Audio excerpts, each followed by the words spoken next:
Launch campaign for the Florida Man Kickstarter. Florida Man RPG is an original TTRPG based on some of my favorite games, characters, and of course the viral insanity that is Florida. And this ain't a supplement. 6 ability scores, 10 playable species, 10 classes, 30 subclasses, 12 backgrounds, a full list of alignments, deities, feats, weapons, vehicles. Florida Man RPG will be completed using only human art and input. I've recently partnered with the fantastically talented Thatch Durbin. His role, in addition to awesome illustrations, will be bringing my Florida Man RPG vision to life. I've been cultivating a small team of creatives to put this thing together, and we're ready to get started. So why the GoFundMe? The pre-launch will provide the necessary capital used to commission the art and design for the upcoming Kickstarter campaign. It'll also cover short-term production and prep costs, assets, printing quotes, marketing. Finally, this funding will also help pay bills and keep the lights on while I devote my full time to the project. And if you do decide to donate, you get some pretty cool stuff. Your name on a special acknowledgement page in the book, early access to images and playtest materials, and my eternal gratitude. And maybe some kind of Florida blessing or something. No promises. Check out the link in the description. It's got all the information that's there. It's got that really cool original art piece by Thatch. Remember, sometimes the best stories don't happen in dungeons. They happen at the gas station. Thanks for listening, and thanks for believing in the project. Let's make something completely unhinged. And he actually is making something completely unhinged. Welcome, everybody. This is the 26th episode of Rogue Bard Advice. I am your host. You may know me as the Pirate Archaeologist. You may know me as Pirate. You may know me as Captain Bartholomew Bones McCoy. But you will also know me as Chris. I would like to take this time to welcome in all of our chatters: Crimson Honda, Yokai Lover, Puffy Cheeto, Ruby, Jim, Kirk, Ron, everybody. Thank you, Teeny. Thank you for showing up and making this podcast what it is. Yeah, we've been going for 26 episodes. This is Rogue Bard Advice. I said that already, but what is Rogue Bard Advice? Well, we are a D&D TTRPG, sports, everything, video games, you name it, life, everything, advice podcast. We'll talk about it all. So, what do we want to talk about today? Happy Friday, Puffy Cheeto. It is a happy Friday. I just want to say, I just wanted to say that I got a couple emails this week, and yeah, a new email, a new person wrote in, and I want to tell that new person that the pirate wife will not be in tonight. She is under the weather, literally. The weather's going through Oklahoma, and her head doesn't like it. Yeah, so the questions that individual has for me and the pirate wife and the pirate wife herself will have to wait for another day.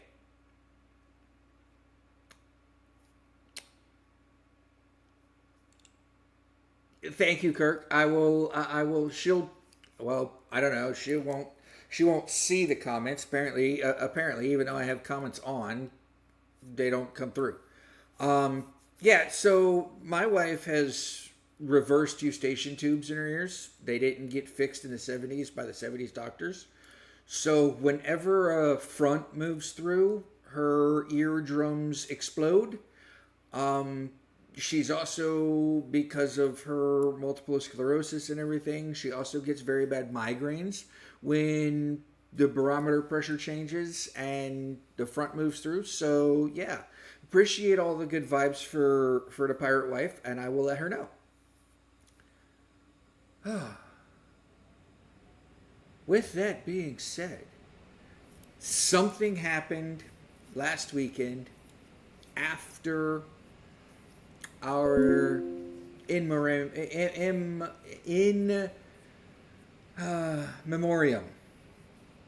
And had it happened before, I probably would have included this individual. However, let's go ahead and talk about the man, the myth, the legend, the mathematician and satirist himself,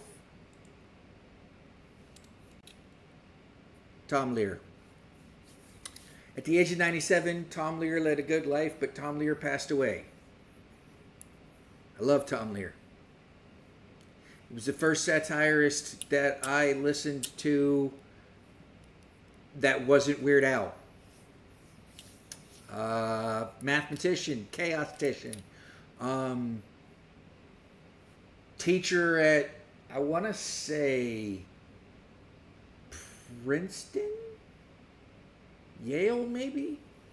He was an Ivy League professor, but he was also a comedian, a satirist, a musician.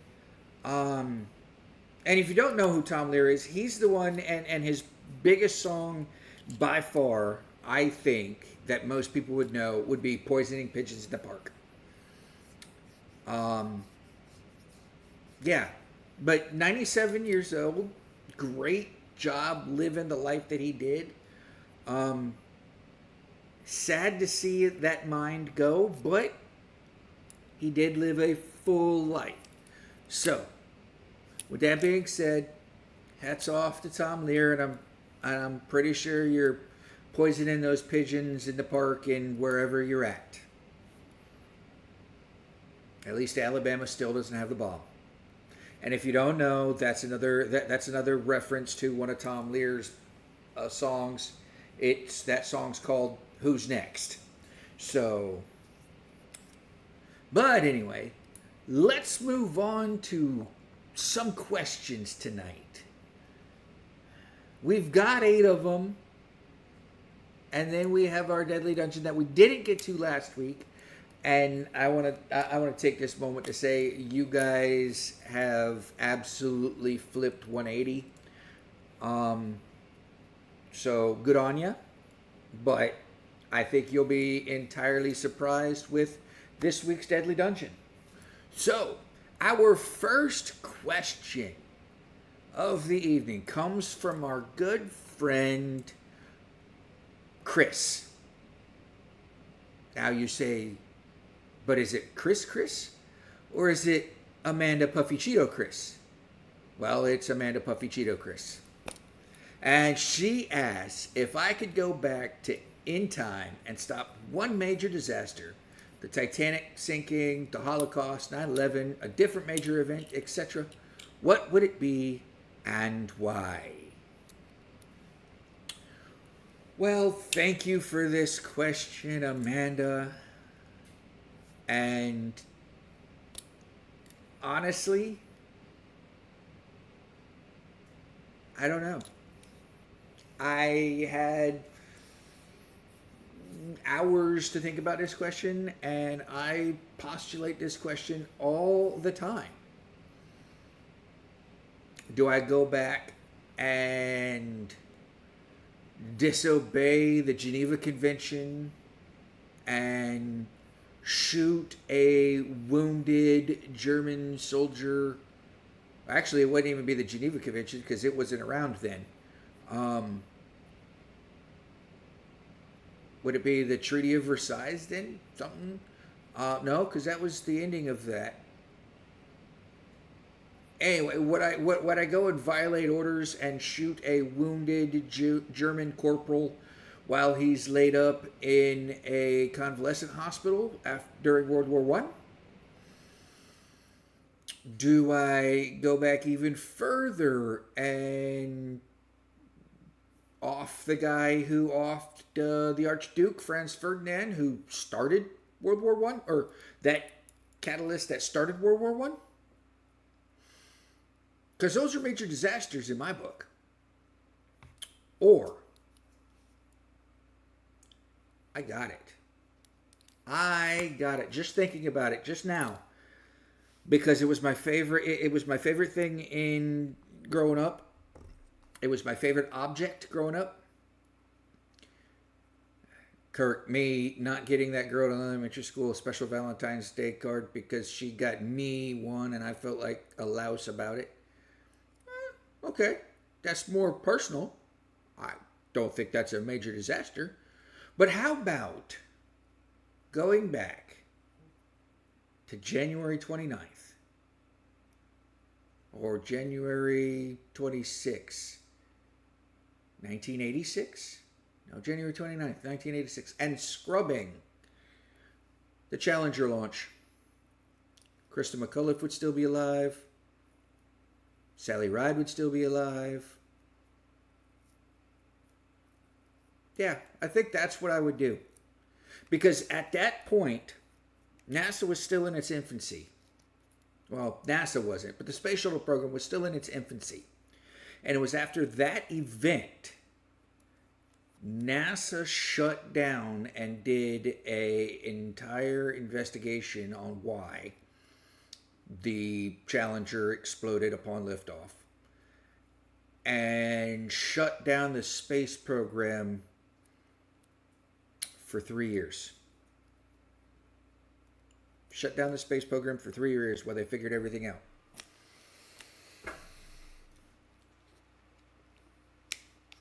While they figured everything out, they started the space program back up, and yes, the space tiles on the Columbia did get damaged. The ceramic tiles did get damaged, and when it came back from one of its missions in 2003, it broke apart over Texas. But we would have figured everything out in due time without the Challenger having exploded. I wholeheartedly believe that. Because you could have put in a maintenance schedule for the tiles. Now, a lot of the tiles get replaced, or a lot of the tiles got replaced after every return because a lot of them got burned up and everything else, but replace them all. That's my opinion. Replace them all. So, that's the disaster I would go and change. I wouldn't go back too far. Just 40 years or so. But thank you for the question, and I hope that answer sufficed. Our next question, and I have to be careful with this question.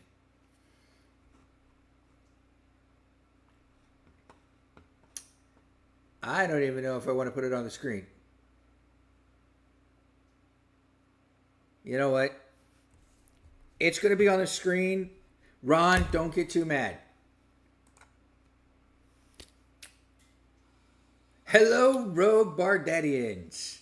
Here's a question / follow-up. This is our follow-up from like 3 weeks ago. This hit me a week or so ago, but the backstory ties into it.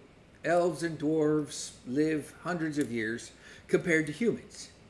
isn't it weird that you have presumably age of consent characters at level 1? A human teen starting out with the same resume as an age of consent elf and dwarf.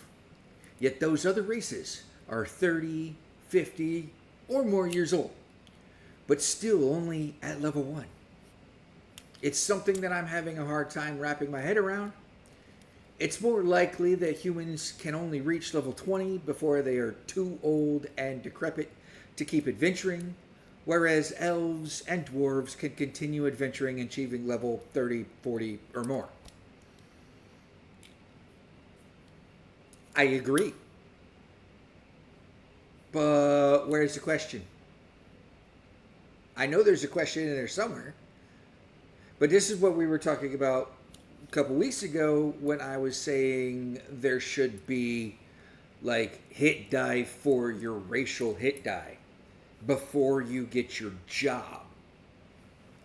So that when you're starting out at level 1 in your job, you're actually really like level 19. Let's say you run 18 years before you get your profession. So you've got 18 years of racial hit die, and then you're level 1 of your profession. So you're effectively a level 19 character with 18 levels of human. Or for a elf or a dwarf, you're a level 31, 51, but you're level 30 in elf and level 50 in dwarf, but you're only still a level 1, so you're still your power will still be a level 1. Doesn't make you squishy. Elves and dwarves live in their mom's basement for their first 50 years, so they aren't really adventure worthy as young humans. Okay, I see that. But then you got those dwarves that live in their dad's garage and start a garage band and sing Diggy Diggy Hole all day long. Yeah, I got that, Ron. It's more of a discussion. But yeah, I totally agree. That's why in my attempt to create my own rules for D&D, taking the good from 3.5 and the good from 5e and mixing them, I'm adding in racial hit die. Now, when I was talking to the Bard Extraordinaire about this, he's like, that's an actually excellent, great idea. And the further you age, the less racial hit die you get. Until you just don't get any more hit die and you start losing hit die. Like, take a negative hit die. So, effectively, a human could adventure all the way to level 50, level 60. I mean, we do have those adventures where the group walks into a tavern that's owned by a retired adventurer, and that retired adventurer kicks the crap out of the new adventurers because they do something stupid. Hello, Kevin. Good evening, all. I didn't see this pending earlier, so I didn't think it was happening, but I saw it now. That's why seven dwarves lived with Snow White. Substitute mom. Oh. But yeah, no, that's excellent. That's an excellent observation. Actually, Puffy Cheeto and I wasn't going to do this, but in one of the original tales of Snow White, she's running through the woods, she's lost, and she comes across this cottage, knocks on the door. The dwarves bring her in, and then she notices that there's only 7 beds, and the dwarves start fighting over who gets to share the bed with Snow White, blah, blah, blah, blah, blah, blah, blah. Then a decrepit old lady knocks on the door, asking to come in. The dwarves say no, there's no room, and slam the door in her face. The old lady goes back into the woods, finds two huntsmen, tell her there's a group of dwarves and diamonds and jewels in this house, and the two huntsmen go down, and they were also told that they're living with this woman kind of thing. There's 7 of them and 1 of her, and then they kick down the door, killed all the dwarves, and Snow White's nowhere to be found, and they take the jewels, and that's the end of the story.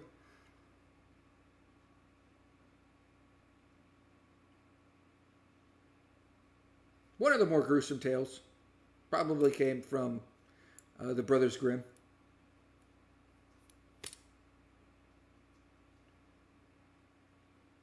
But anyway, we have more questions to get to. I hope, Ron, that discussion was helpful. I hope you got an answer out of there. Hope it was a good one. I don't know which version of the story. I saw it the other day, but it's one of the original takes on the folktale. So, our next question again comes from Chris, our very own Puffy Cheeto. Woohoo! No, our question comes from Ruby, actually. I'm sorry. What was the first tool created to assist in the dice roll? I.e. a tower, the prison for bad dice, spinners such as the pocket watch dice spinner. I can see it being helpful when you're rolling 50d6 damage. And I'm going to leave that out of there because I was asked to. How popular are they? Well, I'm glad you asked this question, because it got me thinking. It got me thinking a lot. And this is what I found out. The very first dice assist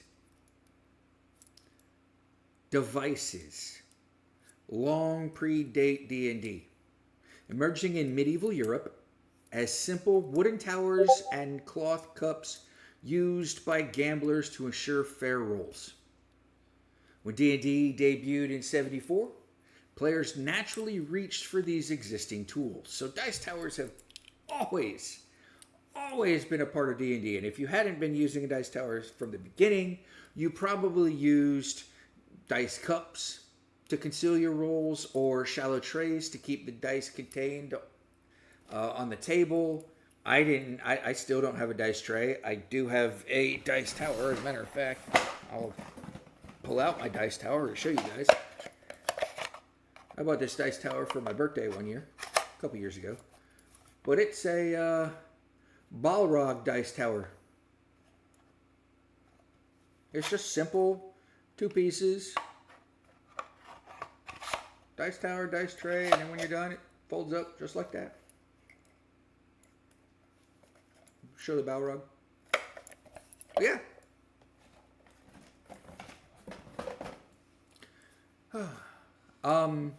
The first dedicated RPG dice tower, however, came around in the early 2000s.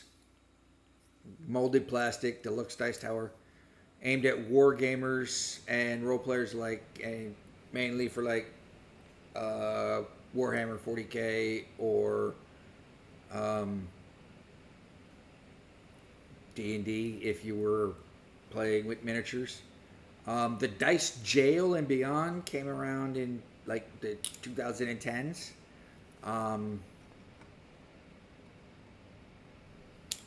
So, yeah, they've always been around. Reading about this, the Vetweiss Futzelheim Dice Tower dates from the 4th century. Nice. That's an artifact right there. Well, Ruby, thank you for the question. That's a cool but simple tower. My Balrog dice tower, absolutely. And it only cost me like $25. Really, it really wasn't that expensive. And it's actually custom handmade laser gifts from prolasercuts.com. PROLAZERCUTZ.com. And it's a product that's made in Oklahoma. So I did not know that it was made in Oklahoma, but made in Oklahoma. So it was locally made when I purchased it. It's the 4th century dice tower. Looks like a cheese grater. Nice.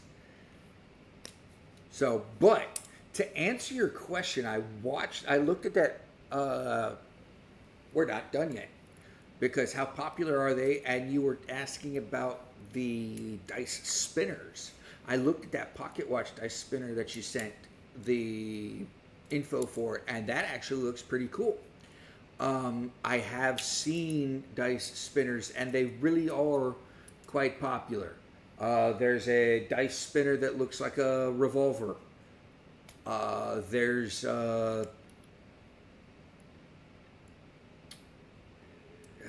There's different styles of dice that are like circles or rods, and they're shaped where you roll them and it'll roll and land and be perfect.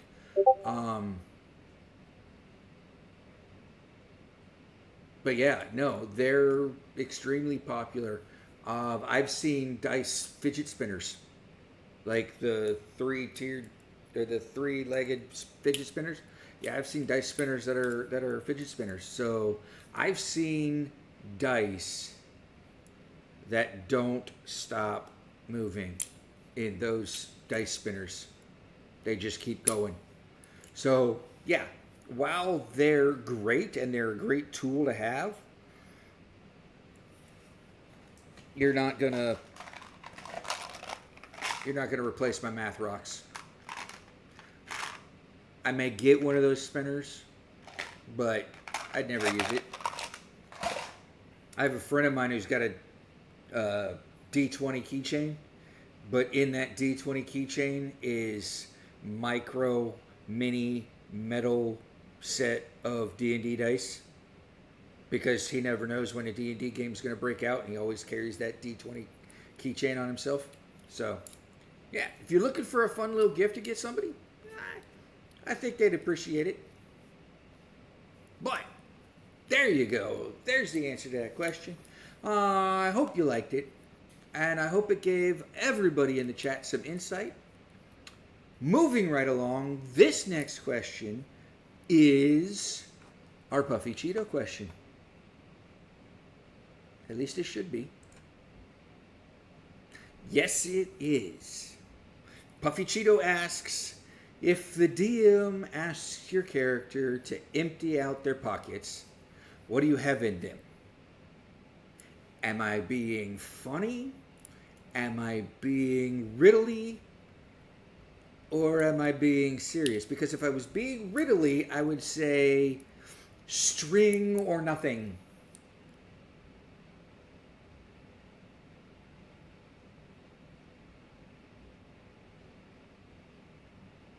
Because what's a hobbit's got in his pockets is string or nothing.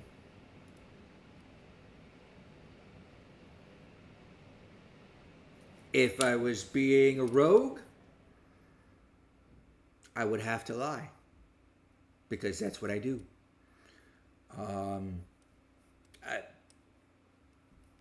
I got everybody's jewels. It's a character in game, but your character in game, Kevin, is asked to empty out their pockets. And you, as the player, have to say what your character has in the pockets. Lint, a magic ring, the party's jewels that you, as the rogue, have been stealing every night.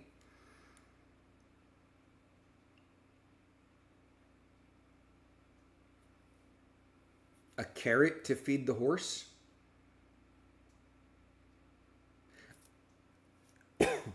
Excuse me.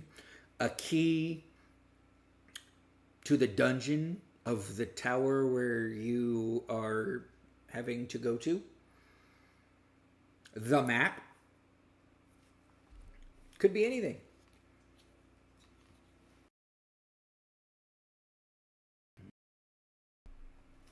Excuse me.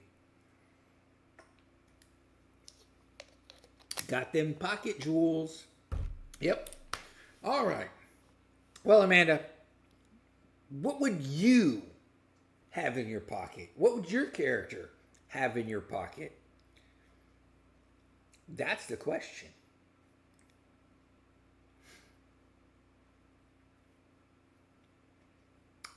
Some of your characters might ask, what's a pocket? Well, you know what? I actually had an idea. Chat, tell me if this is a valid idea.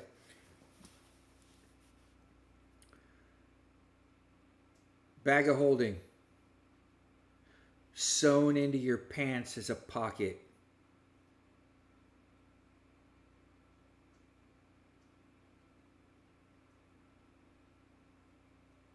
Ruby gets it. A bag of holding. Or even 3 bags of holding. Or 4 bags of holding. 2 front pockets, 2 back pockets. Bag of holding doesn't expand when you put something in it, right? So you can put anything in there. Granted, a bag of holding can only carry 10 pounds, right? Kind of thing. Is it 5 pounds? Is it 10 pounds?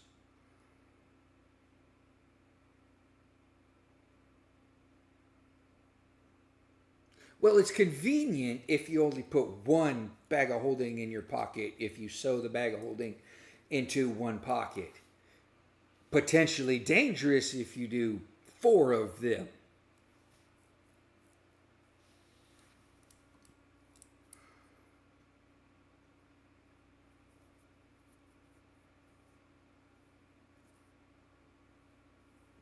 Various games have had various sizes. You'd need some of the smaller ones. I don't think you would. I don't think you would. Have a character wearing Jinko jeans. Big old pockets. Long sword. I'm just saying. Kirk, I like where your head's at with that. But I'm just saying, you could make big old bell-bottom jeans or trousers. Opening size is what you're thinking of? Well, okay.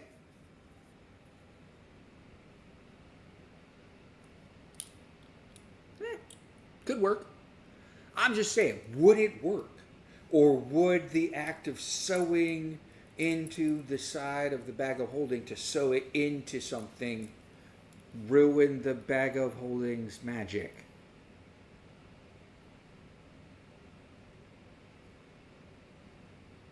Just a thought. Put your guys' answers in the Discord on that one. Our next question, I do also believe, comes from Ruby.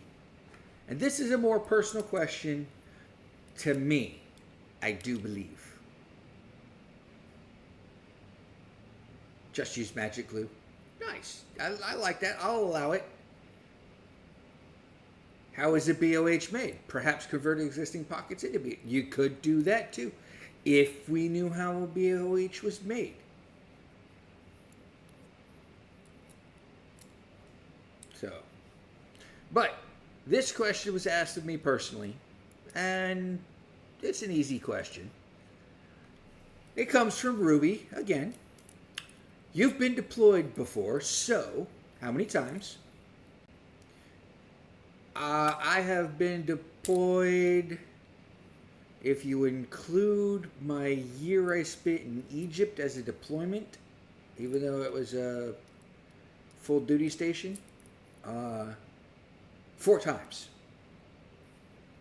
That's if you include my Egypt, or my Egypt time frame. If not, it's just 3 times. And the other 3 times were just to Iraq. Once in northern Iraq in Mosul area, and twice in Taji in Baghdad. How soon after meeting and marrying? That's a question for me and the pirate wife.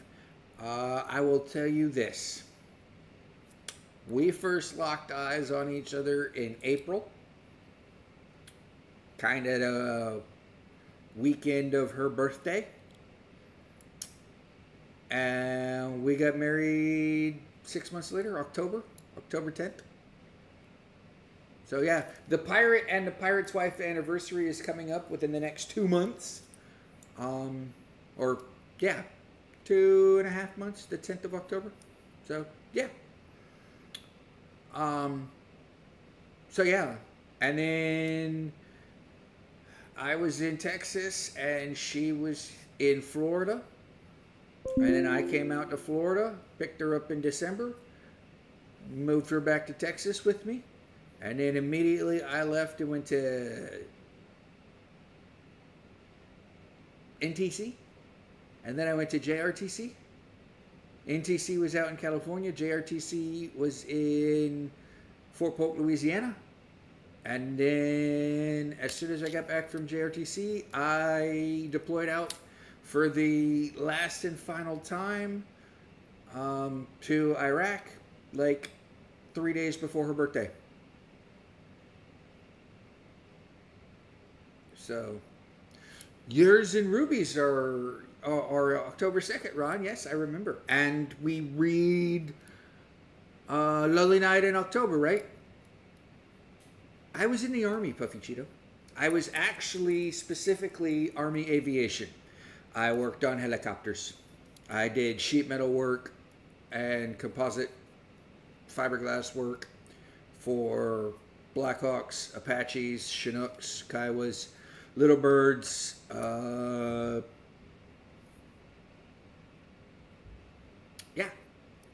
all of those airplanes, or helicopters. Rotary wing aircraft. My longest deployment, all of my deployments were the same length, so I don't have a shortest deployment. They were all 12 months. Yep, I was gone for 36 months total to Iraq. And the furthest away I've ever been from my wife, let's see. She was in Texas and I was in Iraq. So Texas to Iraq. It doesn't count Oklahoma to Germany because Germany is still closer than Iraq is. So Texas to Iraq.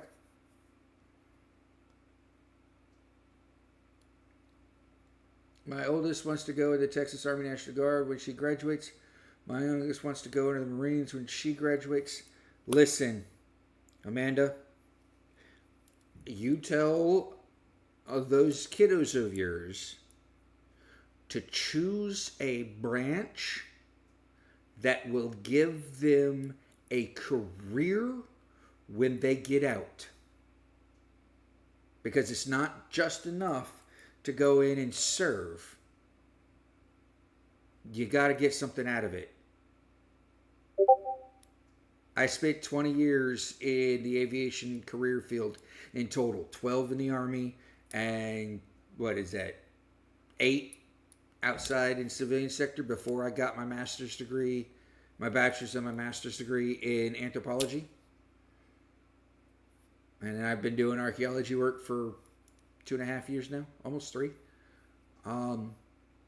So yeah, you tell them to go and do something that will give them a career on the outside. Now, your eldest, wanting to join the Texas Army National Guard, the best thing that she could do is go aviation. Because they will teach her what she needs to know. And then the Texas Army National Guard is 1 week in a month, 2 weeks a year. that's not going to get nothing. So why not go and do your aviation job, work with your aviation company who you work for. They have to let you off to go do your drills. They have to give you the time off to go do your drill weeks and your drill weekends. So now you're getting paid, because you don't get paid in the National Guard. You don't get paid if you don't drill. So the 3 weeks that you're not on drill, or the 3 weekends you're not on drill, you're not getting paid. The months that you're not on drill week, you're not getting paid. So you still need a job on the outside. That's the best way to do it, honestly. And Texas Army National Air Guard has like, I want to say they have like 3 or 4 units there in Texas. I know there's one in Killeen. I know there's one in Dallas. It's actually on the Fort Worth side of Dallas. I'm pretty sure there's one in H-Town. I'm pretty sure at San Antonio at Sam Houston. I think they've got an Air National Guard that drills out of Sam. So yeah. And okay, Air Force is good too, but there's a reason they're called the Chair Force. Sit behind a typewriter all day, or a computer all day. But yeah, no, my advice is tell them to find a job that they're going to like and that the service has. That way they can transfer that job into the civilian world. But that's just me. Well, that was like 2 questions all in one there. So we're going to move on to question 6, which also comes from Puffy Cheeto. Puffy, you're getting all the questions tonight. It's like Puffy Cheeto 2.0. You need to distract a group of soldiers so your teammates can enter a vault. How is your character distracting them? Distracting them. This is insulting, Puffy Cheeto. I have a deception of 33. I could just suggest that they don't even see my teammates trying to enter the vault. I'll Jedi mind trick them. I'm a rogue. 33 in deception. Come on. Ain't nothing distracting. I mean, it's not like I'm a bard and to distract them, I'd be dressing up in a big blue and red puffy Cuban shirt, doing a Cuban dance, singing Cuban Pete. I mean, that's distracting. And that was a great reference. And if you don't know the reference, then you're too young for this podcast. They call me Cuban Pete. I'm the king of the marimba beat. When I play the maracas, I go chick, chicky, boom, chick, chicky, boom, chick, chicky, boom. Anyway, that's how rogues and bards would distract a group of soldiers, honestly. And chances are my teammates have already busted in the vault, because if we've got a barbarian, he's just ripping that thing off the door. Pirate gatekeeping the stream for youngsters. I'm not gatekeeping. If you've seen The Mask, you've seen The Mask. You're welcome in.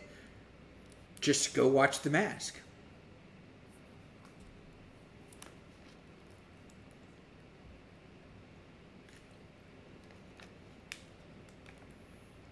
Anyway,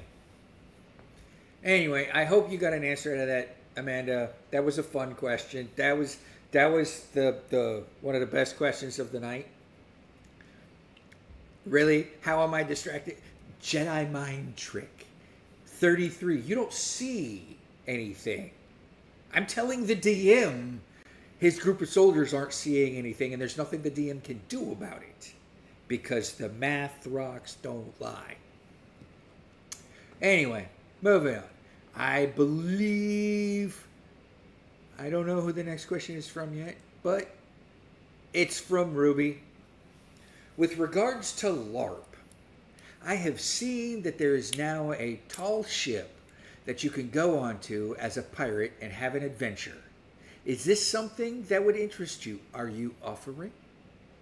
Because absolutely it would interest me. I have actually shared with some friends of mine who are also pirates.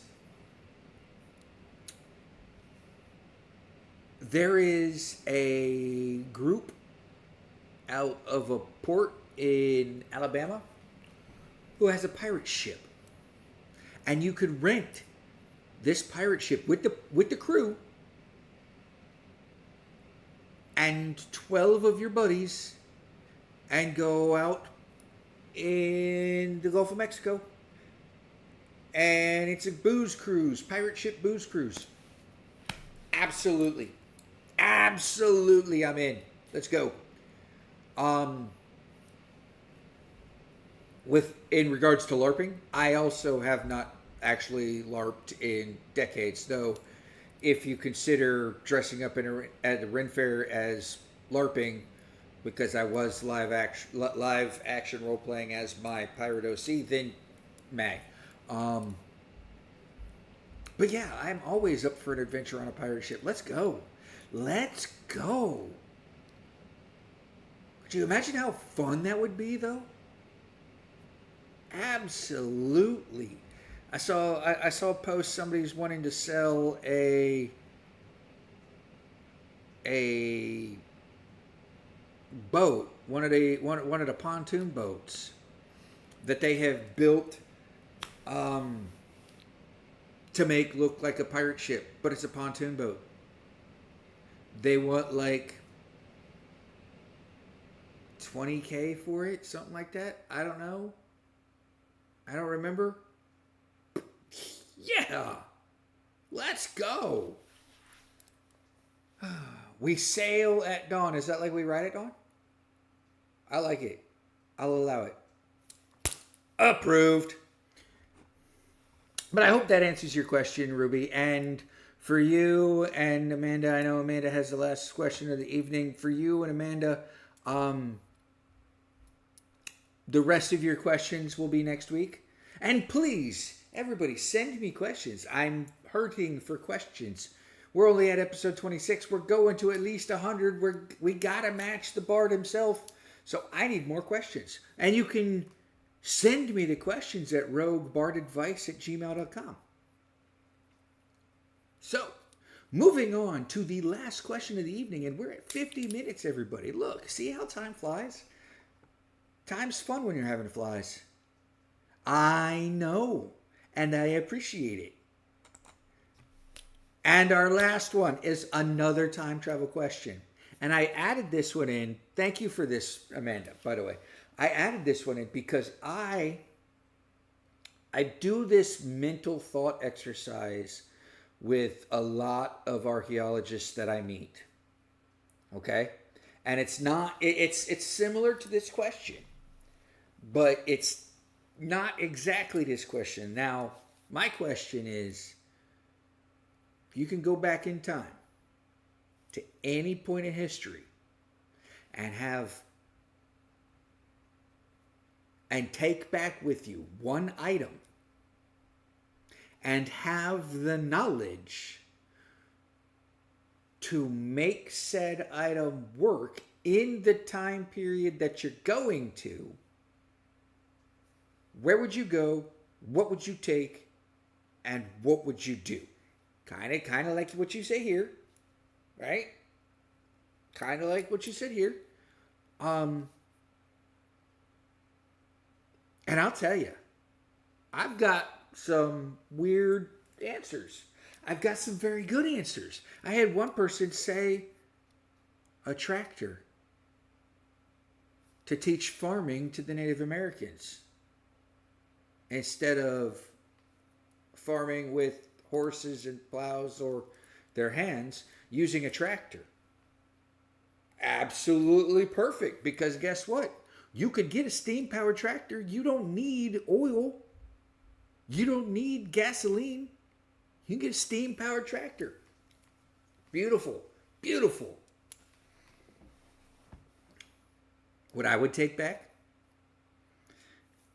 I would go to one point in history. Mongolia. Meet up with Genghis Khan. Hand him my AR-15 rifle. Guess what? China already had factored in gunpowder. China was already making explosives with fireworks. We could make bullets. I mean, metallurgy was a thing. We could make bullets. Not a problem. Give those Mongolian horseback riders a rifle instead of bows and arrows. The Mongol horde would have been unstoppable. Taken over all of Asia, taken over all of Western Europe. They would have freaking Rock Me Amadeus by Falco. I love it. I love it. Playing it for Mozart. I absolutely love it. But yeah. Why? Why would I give the Mongol horde that? Just to see how the earth turns out under the Mongol Empire instead of under British rule.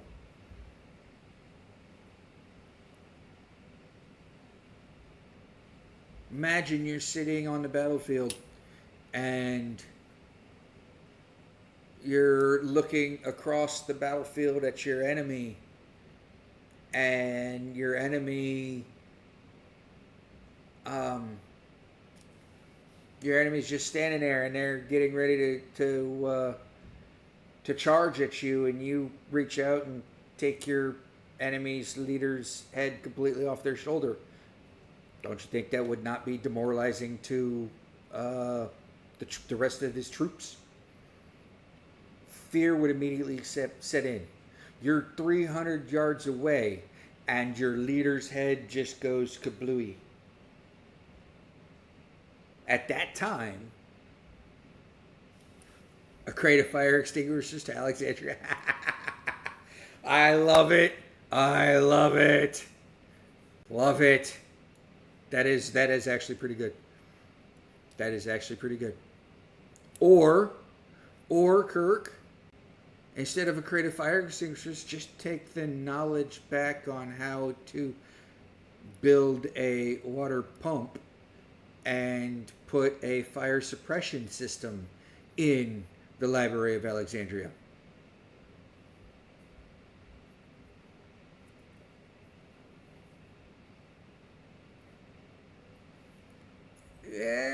Okay, you could do that. That would absolutely be weird, because that book was written over 300 years after, over a period of like 300 years total after he had died. So after he had created to be fair, it started out as a cult. To be fair. It's grown into the world's biggest religion, but that's how religions start. To be fair. Not knocking anybody for it. I'm just, that's the reality of it.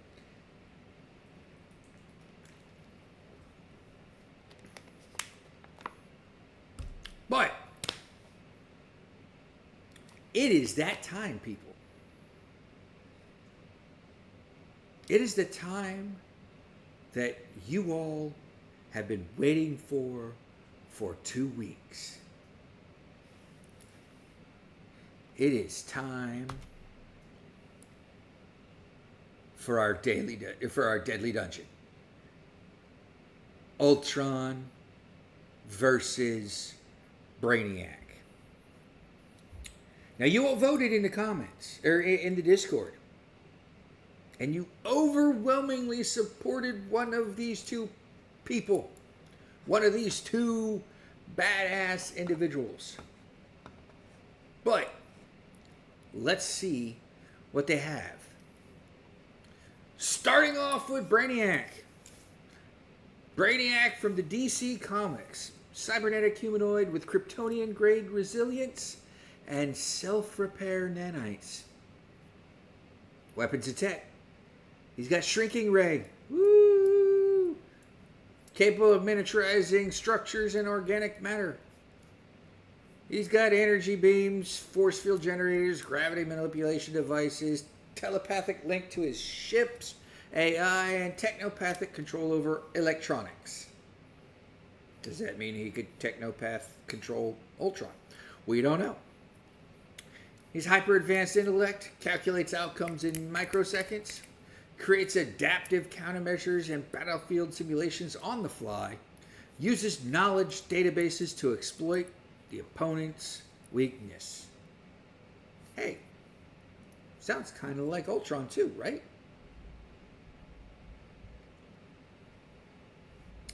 Ultron's physique and durability. He's got adamantium titanium composite body with a hex tech nanite regeneration. Now that's from the comics. That's not from the movies, because obviously we know he gets that Wakandan metal. I don't know if that's adamantium or not. It could be. No, that's vibranium.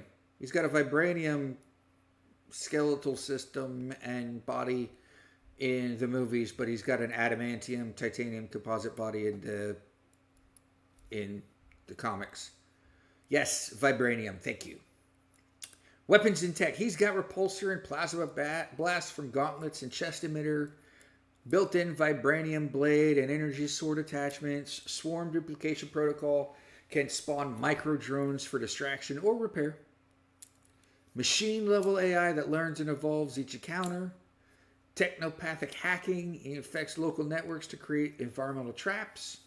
He's ruthless, adaptive, combat algorithms prioritize efficiency over caution. This was a pretty close, on paper, this should have been a very, very close matchup because they're virtually the same thing, right? Brainiac's strategy was to maintain distance with force fields, deploy gravity wells to hamper Ultron's flight, use shrinking tech to neutralize limbs or weapons. Ultron's strategy is to close the gap with high-velocity flight, overwhelmed with drone swarms, and exploit any reality rifts in Brainiac's defenses via hacking or brute force.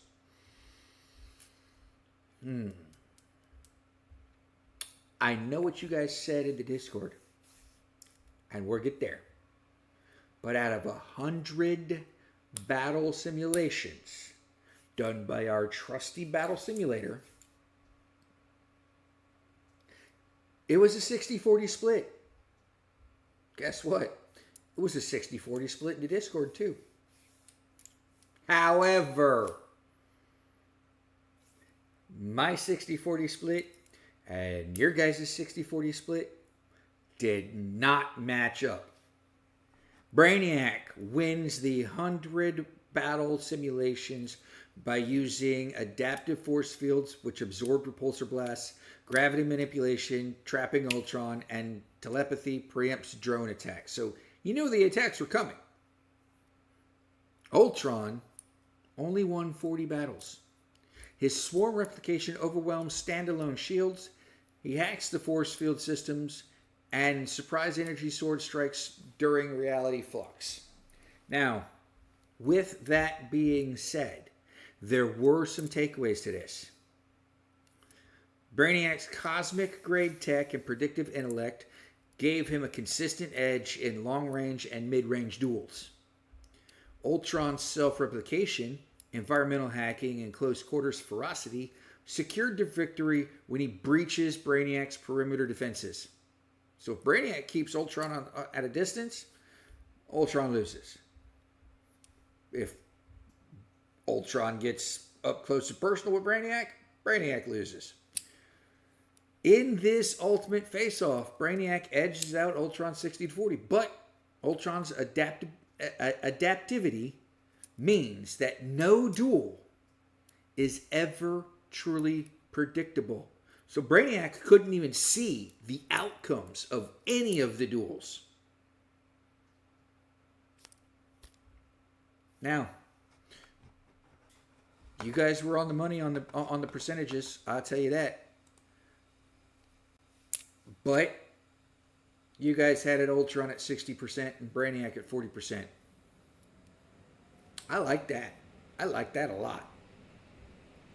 I absolutely like it. So this is how our bracket's moving up. I didn't move anybody over into the next round yet. Oh, yes, I did. So our first bracket of season 2, Thieves Guild beat out La Cosa Nostra, and Ultron has beaten out Brainiac. Ultron has beaten out Brainiac. Now, if you guys were in the Discord earlier, I started the poll for next week's battle, and I think it's going to be phenomenal. I want to see the outcome of this battle because it's the dueling pianists. We have Chopin and Beethoven. And 7 of you have already voted in the poll. I haven't looked at the results. I won't look at the results until the results come through. But Chopin, the master of the piano who changed piano for the world, and a deaf dude who learned how to play the piano using the vibrations in the floor. Who wins?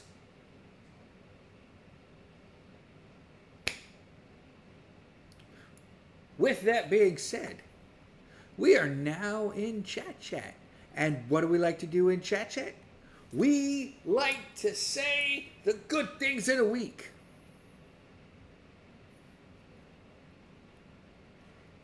It's a battle. How can someone named Chopin not win? Come on. Well, and there's 9 votes? Nice. 1 more vote than we got last time. Let's go. Come on. Is the duel a fight or music? I still Beethoven for both. It's a piano duel. So, I don't know. Maybe the piano has keys that are cannons or keys that are pistols, or I don't know. Maybe. What was it? What movie was it? What movie was it where the guys were fighting using music notes? Like they would play something and the music notes would fly across the screen and the music notes would be doing the attacking. It probably is Chopin. It probably is. Yokai's birthday was this past Monday. Congratulations. Happy birthday, Yokai. Good thing. Went and saw the new Fantastic Four movie. Gave it a 9 out of 10. Surprisingly impressed and excited for the next Avengers installment next year. Nice. Nice.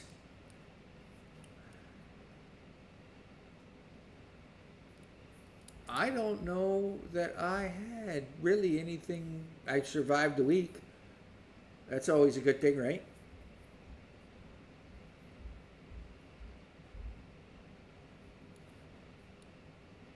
Like I said, I think it is Chopin. I don't know.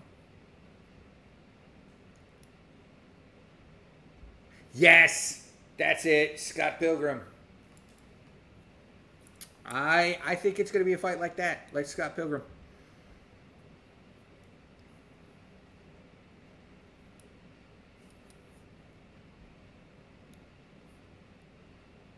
Which one wrote Chopsticks? Well, let me see.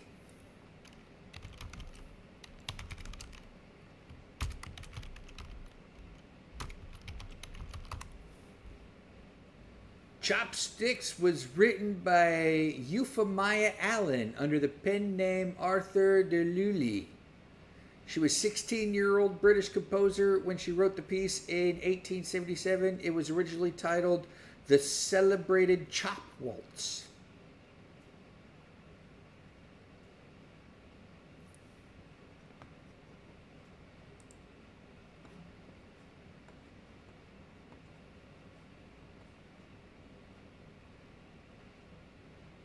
Yeah, that's who wrote Chopsticks. Good thing for the week. Kevin got dentist stuff done. Not enjoyable, but it's done at least. I had that done like 2 weeks ago. Cleaned up the teeth. Now I got to save up the money for the crown. And then once that gets done, I go back and see the dentist in November. On November 4th, the day before my birthday. And we'll see how my mouth looks and everything else. I may do the crown after that, but you know, I was reading about that, Kevin, and they say once you start losing bone in your teeth for periodontal disease and whatnot, that it doesn't grow back. But then there's other research that says, yeah, as long as the periodontal disease is minor, the bone can grow back. So I'm glad that your jawbone has healed some.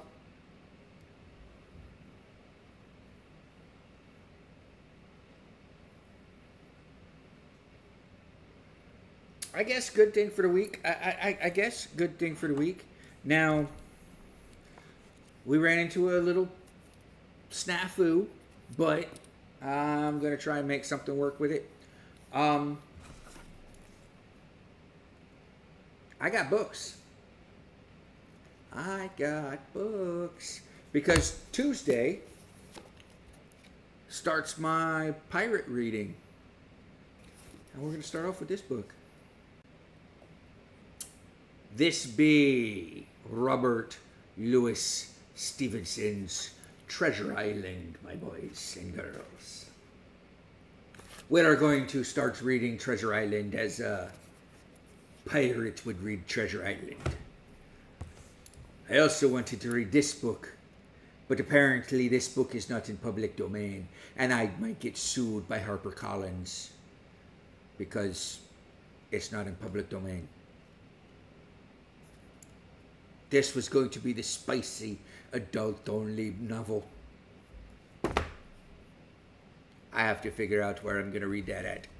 I cannot read it here on the YouTube, but I may be able to read it somewhere else, maybe on the Twitch.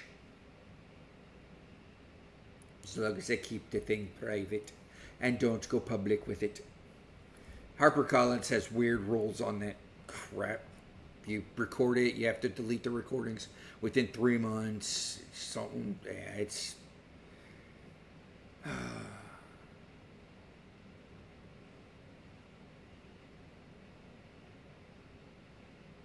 You had to change it up a bit. Oh no. Somebody took your handle. That's mean of them.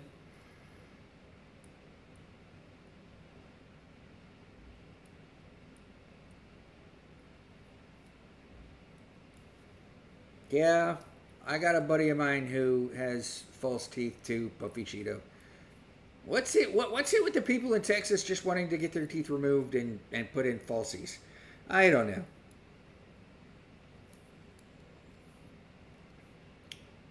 But yeah, no, so I'm going to try something. I'm going to try reading this somewhere. Because, yeah, HarperCollins, they don't like that. So, 50 Shades of Pirates on OnlyFans. You know, I could. However, there's a problem with that. HarperCollins has a request that you can put in and request permission to get around the copyright rules and everything.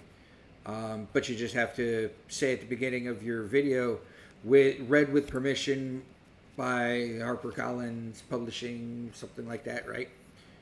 One, I don't have their permission. And two, I can't do it for money. It has to be a nonprofit. Not that I'm saying I'm doing this for money. I'm absolutely not. But it has to be a nonprofit, and you have to fit into one of 5 categories. You have to be an educator or a teacher or something like that. Part of an organization, part of a church, part of a whatever. You can't be an individual. Individuals will get denied for readings every single time. So, yeah. 50 Shades of Pirate on OnlyFans. It does suck, Jim. It does, because people want me to read this. People want me to do this, and I absolutely want to do it. But a friend of mine, a matter of fact, Teeny, sent me a list, and as long as I choose a book that was published before 1929, I can read it, because it's out of public. It's the copyrights have ended. Now, I can read this one because copyrights will be expiring in 2089. Now, copyrights are for publishing rights and everything else. They typically go the life of the author plus 70 years. So if your author lives to be 70 years old and then croaks, that's the copyright lasted for. If she wrote this novel in her 20s, the copyright lasted for 50 years plus 70. Copyright was for what is that? 120 years, something like that. If your author lives to 90 and they croak, you still got another 70 years after that before this novel gets into public domain. Unfortunately, with this novel, I had mentioned this novel comes into public domain in 2008-9. It's because Joanna Lindsay passed away in 2019. So we still got a bit before we can read this novel. And if I'm alive in 2089, I have done something right.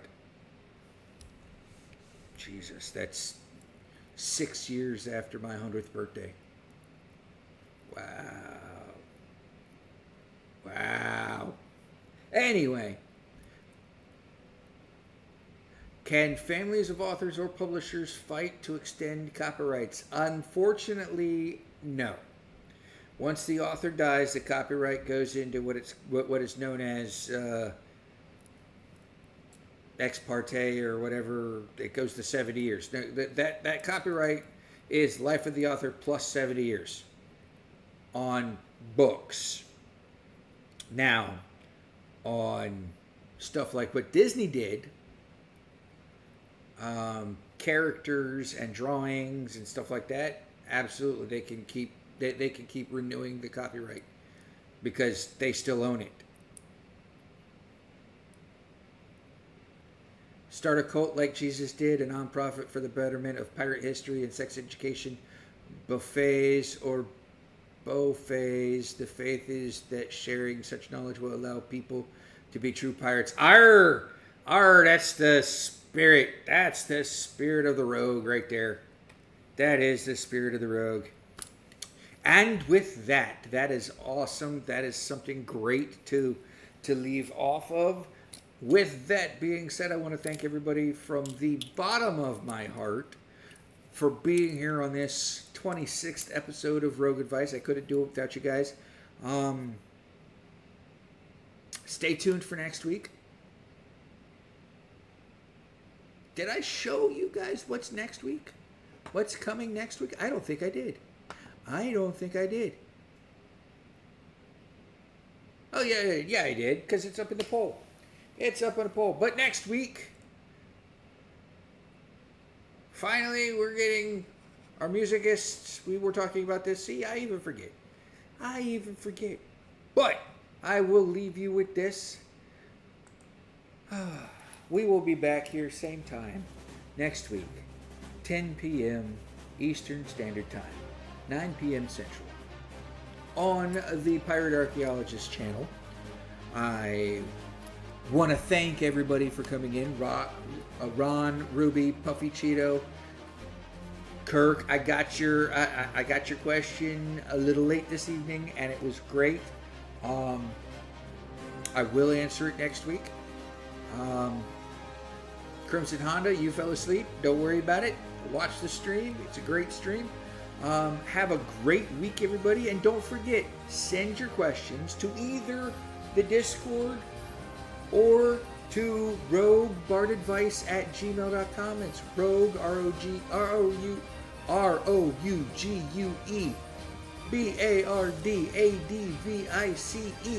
kind of looks like Rogue Bar Dadvice @gmail.com. And with that, thank you, and I will see you all next time. Well, I won't see you, but you all will see me next time on Rogue Bard Advice.